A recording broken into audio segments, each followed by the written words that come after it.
আসসালামু আলাইকুম, আমি সাগর বাংলাদেশি। আশা করছি আপনারা ভালো আছেন।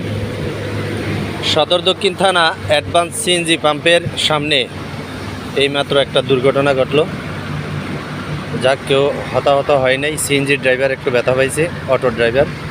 এই যে ব্যাটারির অবস্থা দেখেন, ভিতরে তো কিছুই নেই।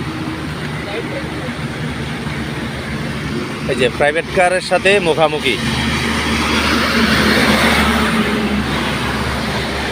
অটো ড্রাইভার ব্যথা পাইছে, বুকে ব্যথা পাইছে।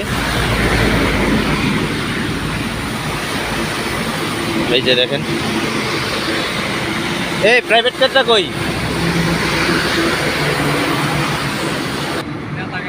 এই অটো কার তোমার বাড়ি কই? তোমার হ্যাঁ, ঘোষগাঁও চৌধুরী বাড়ি। কোথায় ব্যথা পাইছো তুমি? প্রাইভেট কারটা কই? প্রাইভেট